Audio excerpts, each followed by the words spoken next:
अस्सलामुअलैकुम dear students. आज के इस लेक्चर में हम chapter number 3 FSc physics part 1 motion and force exercise short questions 3.11 to 3.14 इनको डिस्कस करेंगे और इनका आंसर्स करेंगे। तो आइए स्टार्ट करते हैं। रीड करते हैं स्टेटमेंट क्वेश्चन नंबर 3.11 की। Explain the difference between elastic and inelastic collision. Explain how would a bouncing ball behaves in each case. Give plausible reasons for the fact that kinetic energy is not conserved in most cases। अब इस question का answer हमने 3 parts में करना है। सबसे पहले तो हम डिफ्रेंशिएट करेंगे elastic and in elastic collision को। सेकंड पार्ट में हम बताएंगे कि दोनों केसेस में यानी इलास्टिक और इन इलास्टिक केसेस में बाउंसिंग बॉल का बिहेवियर कैसा है। और थर्ड केस में हम प्लॉजिबल रीज़न, प्लॉजिबल का मतलब होता है आर्गूमेंट, रीज़नेबल आर्गूमेंट। तो हम ऐसी रीज़न देंगे, वो रीज़न बताएंगे कि जो काइनेटिक एनर्जी है वो मोस्ट केसेस में कंजर्व क्यों नहीं रहती। तो आइए स्टार्ट करते हैं। इलास्टिक कोलिजन ऐसी कोलिजन होती है जिसमें सिस्टम की जो काइनेटिक एनर्जी है वो कांस्टेंट रहती है, कंजर्व रहती है, तो इसको कहते हैं इलास्टिक कोलिजन। और इन इलास्टिक कोलिजन में जो सिस्टम की काइनेटिक एनर्जी है वो कांस्टेंट नहीं रहती, यानी वो कंजर्व नहीं रहती काइनेटिक एनर्जी।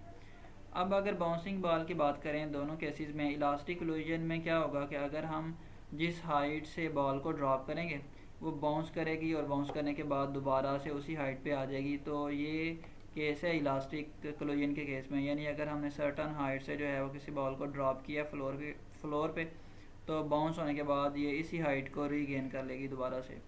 और इन इलास्टिक कोलिजन के केस में ये इस हाइट को गेन नहीं करेगी, बल्कि इससे जो हाइट है जब वो यहाँ से हम फॉल करेंगे उसके बाद बाउंस होगी तो उसके बाद ये उससे कम हाइट पे आएगी। इसकी वजह यह है कि कुछ एनर्जी इसकी लॉस हो जाएगी फ्रिक्शन में और कुछ एनर्जी चेंज हो जाएगी साउंड में। तो जो काइनेटिक एनर्जी है टोटल वो कंजर्व नहीं रहेगी। अब इसको रीड भी कर लेते हैं। If the ideal bouncing ball returns to the same height where it is dropped, then the collision is elastic। यानी इलास्टिक के कोलिजन के केस में बॉल को अगर हम ड्रॉप करें तो वो सेम हाइट को रीगेन कर लेती है। If the bouncing ball will not return to the same height, then the collision is inelastic। अब थर्ड पार्ट जो है उसका आंसर करते हैं, इसकी रीज़न देते हैं कि काइनेटिक एनर्जी जो है वो कंजर्व क्यों नहीं रहती। तो जैसा कि अभी हमने बात की, जब बॉल जो है वो इस ग्राउंड पे स्ट्राइक करती है तो इसकी जो एनर्जी है वो कुछ एनर्जी चेंज हो जाती है साउंड में। इस तरह से जो कुछ एनर्जी है वो चेंज हो जाती है हीट के अंदर, और जो कुछ एनर्जी है वो फ्रिक्शन की वजह से लॉस हो जाती है। तो इसलिए हम कह सकते हैं कि जो एनर्जी है वो चेंज हो जाती है अदर फॉर्म ऑफ एनर्जी में, और काइनेटिक एनर्जी की वैल्यू जो है वो कम हो जाती है।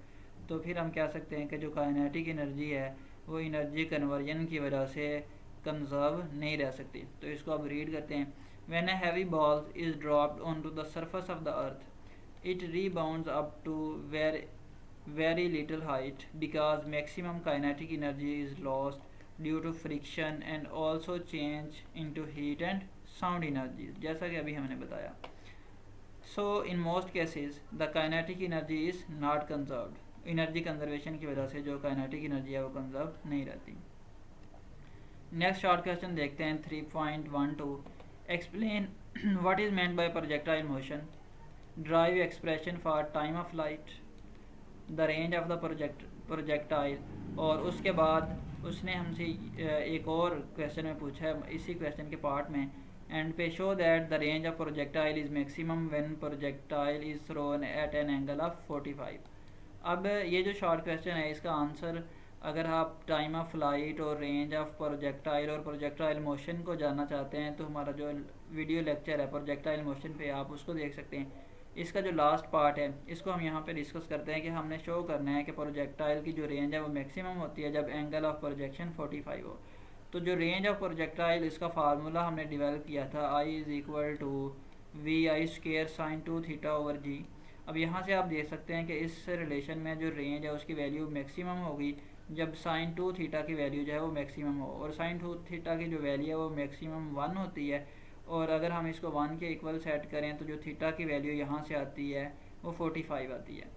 अब 45 डिग्री को यहाँ पे अगर हम सब्स्टिट्यूट करें तो हमारे पास जो रिलेशन है ये इसमें, तो sin 2 थीटा और थीटा की जगह 45 और फिर इसको मल्टीप्लाई करें 90 और sin 90 आपको पता है 1 होता है। तो जो रेंज का रिलेशन है वो ये आता है, और इसको कहते हैं ये कि ये मैक्सिमम रेंज है। और यहाँ से हमने देखा कि अगर एंगल 45 हो तो जो ये वाला फैक्टर है sin 2 थीटा, इसकी वैल्यू मैक्सिमम होती है। और मैंने आपको बताया था कि कोई भी ऐसा फैक्टर जिसमें न्यूमिनेटर में साइन या कोसाइन इन्वॉल्व हों उसकी वैल्यू मैक्सिमम तब होती है जब ये जो साइन या कोसाइन की वैल्यू जो है वो मैक्सिमम हो। तो जब यहाँ पे थीटा 45 हमने पुट करेंगे तो इस रिलेशन से जो रेंज की वैल्यू आएगी वो मैक्सिमम आएगी। नेक्स्ट शॉर्ट क्वेश्चन देखते हैं 3.13 at what point or points in its path does a projectile have minimum speed and maximum speed. अब ये पूछा है कि बताएं कि एक प्रोजेक्टाइल के पाथ में से जब एक प्रोजेक्टाइल जो है उसके मोशन में उसकी जो स्पीड है, प्रोजेक्टाइल मोशन में जो प्रोजेक्टाइल की स्पीड है वो किस पॉइंट पे मैक्सिमम होती है और किस पॉइंट पे जो है वो मिनिमम होती है। तो पहले हम मैक्सिमम स्पीड की बात करते हैं। जो स्पीड है प्रोजेक्टाइल की वो मैक्सिमम होती है at the point of projection, यानी जहाँ से हम उसको प्रोजेक्ट कर रहे होते हैं, और फिर वो मैक्सिमम होती है at the point of landing, यानी जहाँ पे वो हिट करता है ग्राउंड को, स्ट्राइक करता है ग्राउंड के साथ। तो इन दो पॉइंट्स पे जो स्पीड है वो मैक्सिमम होती है, और इसकी जो स्पीड है वो मिनिमम होती है जब ये हाईएस्ट पॉइंट पे रीच करता है। तो यहाँ पे इसकी जो स्पीड है वो मिनिमम होती है। The speed of the projectile is maximum at the point of projection and at where it hits the ground. तो यहाँ पे स्पीड मैक्सिमम होगी, while the speed of projectile is minimum when it reaches the maximum height. Next short question देखते हैं जो कि basically MCQs हैं। What is meant by a ballistic trajectory. अब 4 ऑप्शन हैं, तो इनमें से उसने पूछा कि बैलिस्टिक ट्रेजेक्ट्री की डेफिनेशन कौन सी है, या करेक्ट आंसर कौन सा है। Path followed by an unpowered and unguided missile unguided projectile is called ballistic trajectory. तो जो उसका फर्स्ट पार्ट है वही करेक्ट आंसर है। सेकेंड एमसीक्यू देखते हैं। What happen when two body system undergoes elastic collision. कि हमारे पास 2 बॉडी सिस्टम है और इलास्टिक कोलिजन उसने हमें बता दिया है, और इनमें से हमने करेक्ट आंसर को चूज़ करना है। The momentum of the system changes. तो ये फॉल्स है, क्योंकि हमें पता है कि चाहे इलास्टिक या इन इलास्टिक कोलिजन और जो मोमेंटम है वो सेम रहता है। The momentum of the system does not change. तो ये पॉसिबल है कि ये करेक्ट हो सकता है। नेक्स्ट रीड कर लेते हैं। The bodies come to rest after collision. यह भी ज़रूरी नहीं है। The energy conservation is violated, और ये भी रॉन्ग है। तो यही करेक्ट आंसर है। The momentum of the system does not changes. Thank you.